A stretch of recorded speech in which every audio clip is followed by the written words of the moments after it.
Hello, all my viewers. And today I'm going to take this question from J Advanced 2023. The question is from the topic current electricity. तो question कह रहा है हमसे इन a circuit shown in figure, the capacitor C is initially uncharged and the key is open. तो ये key open है. In this condition, a current 1 ampere flows through 1 ohm resistance. तो इस 1 ohm से कुछ 1 ampere current पास कर रहा है. तो ऐसे मान लेते हैं कि ऐसे कुछ जा रहा है 1 ampere. The key is closed at t equal to t naught. किसी टाइम पे की क्लोज कर दी. Which of the following statement are correct, कौन सा करेक्ट है? तो पहले हम चेक करते हैं ऑप्शन वन, ये क्या है? तो कह रहा है कि value of resistance R is 3 ओम. फिर तो ये आर की वैल्यू पूछ रहा है. एंड सेकंड में कह रहा है कि टी नॉट से पहले, मतलब जब हमने की क्लोज करी उससे पहले जो आई वन है that is 2 ampere. I one ये करंट है. तो पहले देखते हैं कि स्टार्टिंग में क्या हो रहा होगा जब ये सर्किट ओपन आपके पास. ये ओपन है तो ये तो सर्किट में होगा ही नहीं, अभी बाहर होगा, खाली ये तीन काम कर रहे होंगे. तो लेट्स डू वन थिंग कि हम ये करंट तो बताइए हमको आई वन, तो हम इसको निकालने के लिए यहाँ पे हम अप्लाई करते हैं केवीएल. इस लूप पे लगाते हैं ताकि हम इससे ये करंट निकाल पाए आई वन कितना होगा. तो ऐसे घूम जाते हैं. तो पोलैरिटी लिख देते हैं. जब हम करंट की डायरेक्शन में जाते हैं तो प्लस माइनस आता है. एंड यहाँ पे करंट ऐसे है तो this is also plus minus. अब इस लूप में केवीएल लगाते हैं. केवीएल लूप वन बोल देता हूँ. Loop one. Okay. Now this will be equal to 5 plus 1 I minus 3 I1 equal to 0. तो हमने 5 स्टार्ट किया, फिर प्लस लिखा, फिर यहाँ लिखा माइनस 1. तो I1 is equal to 2 ampere आ जाएगा. दैट मीन्स कि ऑप्शन जो भी है वो सही बोल रहा है. तो दिस इज करेक्ट. अब फाइंड करना है हमको आर. तो अब ये देख लेते हैं कि भाई यहाँ से 2 एम्पेयर करंट जा रहा है, ये तो ओपन ही है. This is 2 ampere. और यहाँ से 1 एम्पेयर आ रहा है. दैट मीन्स कि यहाँ से कुछ 3 एम्पेयर पास होगा. ठीक है. तो अब हम इस बड़े वाले लूप में लगा लेते हैं एक बार, ताकि हम आर निकाल पाए. या फिर इस लूप पे लगा लेते हैं जो ये लूप हमें गिवन है. इस वाले में ट्राई कर लेते हैं लूप टू में. तो लूप टू में लगाते हैं. This is 15 plus minus -3R -1I, यहाँ पे आ गए, -5 इक्वल टू 0.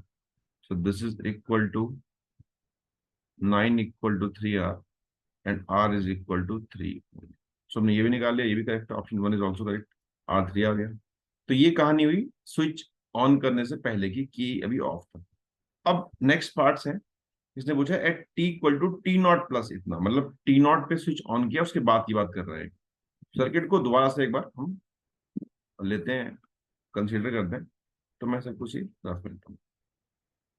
तो हमने भी ये लगा लिया और ये चीजें फाइंड कर ली कि भाई यहाँ पे इतना करंट था, लेकिन अ, ये तो ऑफ करने से पहले था. ऑफ करने के बाद देखते हैं.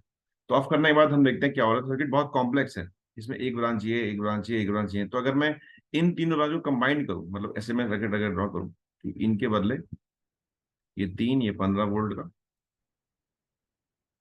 ये 1, ये 5 वोल्ट का. मेरे यहाँ पे कोई वोल्टेज नहीं है. एंड ये 3 और ये एक रेजिस्टेंस तो लगाई है. तो अगर मैं इन तीन ब्रांचेस को एक साथ कंबाइन करूं, इसको, इसको और इसको, तो एक फॉर्मूला होता है नेट ईएमएफ निकालने का. That is E1/R1 plus E2/R2 plus E3/R3 upon 1/R1 plus 1/R2 plus 1/R3. इससे मैं इन तीनों के बदले नेट बैटरी ड्रॉ कर सकता हूँ. ऐसे ही मैं नेट रेजिस्टेंस निकाल सकता हूँ. इससे क्वेश्चन थोड़ा इजी हो जाएगा सॉल्व करना. तो उसी तरह से हम सॉल्व करते हैं इसको. सो पुट करते हैं वैल्यूज इनकी. तो पहले देखते हैं पोलैरिटी सेम है तो माइनस प्लस माइनस प्लस. यहाँ पे कुछ भी नहीं है तो मान लेते हैं कि 0 वोल्ट की बैटरी है. तो 15/3 plus 5/1 plus 0/3 upon 1/3 plus 1/1 plus 1/3. This is equal to 5 5 10. And this is equal to, एल्सियम ले लेते 3 आएगा. तो 1 plus 3 plus 1, this is 10 into 3/5. तो 6 वोल्ट आ गया. ऐसे ही मैं इन तीनों नेट आर नेट से निकाल देता हूँ. आर नेट कितना होगा? 1/3 plus 1/1 plus 1/3. This is equal to 3 and this is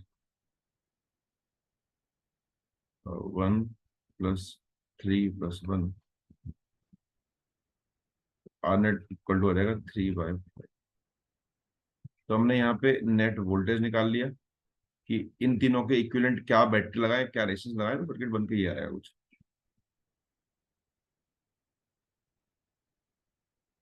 ये आपके पास आ गया 3/5 ओम, दिस इज 3 ओम, ये कैपेसिटेंस है, और ये बैटरी आ गई 6 वोल्ट। अब हम क्वेश्चन को सॉल्व करते हैं आगे। अब कैपेसिटेंस दे रखा है आपको 2 का, ठीक है। तो अब हम देखते हैं कि इसको मैं दोबारा फर्दर ड्रॉ करता हूँ आगे। दिस इज, ये बन जाएगा, ये बैटरी बन गई, ये कैपेसिटेंस, और इन दोनों कंबाइन कर लेते हैं। तो 3 + 5/3, दिस इज इक्वल टू 9,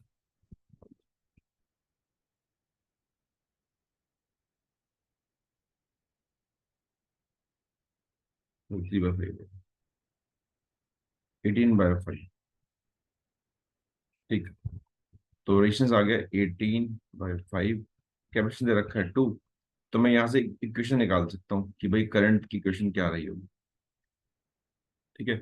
तो करंट का फॉर्मूला होता है एक सिंपल सर्किट में, I is equal to I0 e⁻t/टाउ। अब टाउ कितना हुआ, टाउ निकालते हैं अलग से। सो टाउ की वैल्यू होती है R × C। आर कितना है वो देख लेते हैं। R is our 18/5, C is 2, Indian gear -6, this is equal to 7.2 micro second. और I0 क्या होता है, I0 की वैल्यू होती है E/R। ई आपके पास 6 है, आर की वैल्यू है, ये 6 वोल्ट है। आर है 18/5, this is equal to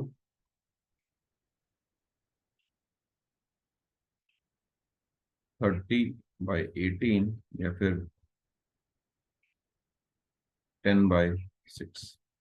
this is 10/6 e⁻, time दे रखा है इसने 7.2 माइक्रो सेकेंड के बाद। तो 7.2, और टाउ भी 7.2 ही है हमारा, जो कट गया। तो this is 10/6 into 1/E। So 10/6 e की वैल्यू होती है 1/2.7। इसको हम सॉल्व करेंगे, this will approximately equal to 0.6 ampere, 6 1 करीब आता है। तो ऑप्शन अगर देखें तो ये ऑप्शन डी करेक्ट है, तो option C is also correct. अब चलते हैं ऑप्शन डी की तरफ। ऑप्शन डी क्या कह रहा है हमसे, ऑप्शन डी कह रहा है कि at t equal to infinity the charge on the capacitor कितना होगा। तो टी इक्वल टू इन्फिनिटी पे होता क्या है ये देखते हैं। तो टी इक्वल टू इन्फिनिटी पे नो दैट कि भाई कैपेसिटर होता है ओपन सर्किट की तरफ। तो कैपेसिटर ओपन कर देता है, ओपन कर दिया, तो ये 6 वोल्ट है। तो सर्किट में करंट तो जीरो हो जाएगा। तो अगर आप केवीएल लगाएं तो यहाँ कुछ ड्रॉप होगा नहीं, रेजिस्टेंस में ये ड्रॉप जीरो होगा, बिकॉज करंट ही नहीं है। तो सारा 6 वोल्ट का ड्रॉप इसके पास मिलेगा, इसको कैपेसिटर पे। तो अगर चार्ज देखें स्टडी स्टेट पे, तो C × V हो जाएगा, C/V6, 12 माइक्रो कूलम। तो अब ऑप्शन देखें तो ये भी 12 कह रहा है, तो ऑप्शन ये भी सही है।